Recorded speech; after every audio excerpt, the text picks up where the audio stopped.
ಅದೇ ರೀತಿ ಇನ್ನೊಂದು ದಿವಸ ಒಬ್ಬರು ವ್ಯಕ್ತಿ ಬರ್ತಾರೆ, ಏನಪ್ಪ ಸಮಸ್ಯೆ ಅಂತ ಕೇಳಿದೆ. ಸ್ವಾಮಿ, ನನ್ನ ಹೆಂಡತಿ ಒಂದು ಹೆಣ್ಮಗಳನ್ನು ಹಿಡ್ದಿದ್ದಾಳೆ. ಅರೆ, ಅದರಲ್ಲಿ ಏನು ತಪ್ಪಪ್ಪ ಅಂತ ಕೇಳಿದೆ. ಇಲ್ಲ ಸರ್, ಸರ್ಕಾರದ ಒಂದು ಯೋಜನೆ ಇದೆ, ಆ ಯೋಜನೆ ಪ್ರಕಾರ ಬಡ ಕುಟುಂಬಕ್ಕೆ ಹುಟ್ಟಿದಂಥ ಹೆಣ್ಣುಮಗಳು ಸರ್ಕಾರಿ ಆಸ್ಪತ್ರೆಯಲ್ಲಿ ಹುಟ್ಟಿದರೆ ಆ ಮಗುವಿಗೆ ಕೆಲವು ವರ್ಷ ಅನುದಾನ ಕೊಡ್ತಾರೆ. ನನ್ನ ಮಗು ಬಡ ಕುಟುಂಬಕ್ಕೆ ಸೇರಿದವಳು, ಅವಳಿಗೆ ಅನುದಾನ ಕೊಡ್ತಾ ಇಲ್ಲ ಅಂತ ಅವನನ್ನು ನಂಬಿ ಒಬ್ಬ ಅಧಿಕಾರಿಯನ್ನು ಕೊಪ್ಪಳ ಜಿಲ್ಲೆ ಕಳಿಸಿದೆ, ವಿಚಾರಣೆ ಮಾಡಿ ವರದಿ ಕೊಡಿ ಅಂತ. ವರದಿ ಪ್ರಕಾರ ಆತನ ಹೆಂಡತಿ ಗರ್ಭಿಣಿ, ಇನ್ನೊಬ್ಳು ಹೆಂಡತಿ ಗರ್ಭಿಣಿ ಅಲ್ಲ, ಇನ್ನೊಬ್ಳು, ಇಬ್ಬರು ನಡ್ಕೊಂಡು 7 ಕಿಲೋಮೀಟರ್ ನಡ್ಕೊಂಡು ಸರ್ಕಾರಿ ಆಸ್ಪತ್ರೆಗೆ ಹೆರಿಗೆಗಾಗಿ ಬರ್ತಾರೆ. ಅಲ್ಲಿ ಸಿಬ್ಬಂದಿ ಕಾಸು ಕೇಳ್ತಾರೆ. ಅವ್ರು ಕೇಳಿದ ಕಾಸು ಇರಲಿಲ್ಲ, ಇವ್ರು ಕೊಟ್ಟ ಕಾಸನ್ನು ಒಪ್ಪಲಿಲ್ಲ.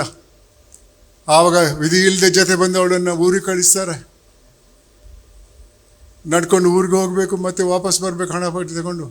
ಆವಾಗ ಸಿಬ್ಬಂದಿ ಹೇಳ್ತಾರೆ, ಇಲ್ಲಿ ಕೂತ್ಕೊಳ್ಬೇಡಿ, ಹೊರಗಡೆ ಕೂತ್ಕೊಳ್ಳಿ ಅಂತ. ಆಕೆ ಗೇಟ್ ದಾಟಿ, ಮಾರ್ಗ ದಾಟಿ ಬಸ್ ಸ್ಟಾಪಲ್ಲಿ ಕೂತಿರ್ತಾಳೆ. ಹಣ ಬರುವ ಮೊದಲು ಆಕೆ ಹೆರಿಗೆ ಬಸ್ ಸ್ಟಾಪಲ್ಲಿ ಆಗ್ತದೆ. ಬಂಧುಗಳೇ, ಎಂಥ ಸಮಾಜದಲ್ಲಿ ಇದ್ದೇವೆ, ಯಾವ ಮಟ್ಟಕ್ಕೆ ಈ ದುರಾಸೆ ಹೋಗಿದೆ. ಆಕೆಯ ಪರಿಸ್ಥಿತಿ ಗೊತ್ತಿತ್ತು ಮತ್ತು ತಮ್ಮ ದುರಾಸೆಯಿಂದಾಗಿ ಆಕೆಯ ಹೆರಿಗೆ ಬಸ್ ಸ್ಟಾಪಲ್ಲಿ ಆಗ್ತದೆ. ಇಂಥ ಸಮಾಜದಲ್ಲಿದ್ದೇವೆ ನಾವು. 2 ಉದಾಹರಣೆ ನಾನು ಆಸ್ಪತ್ರೆದು ಕೊಟ್ಟೆ, ಆದರೆ ಭ್ರಷ್ಟಾಚಾರ ಎಲ್ಲ ಕಡೆ ನಡೀತಾ ಇದೆ.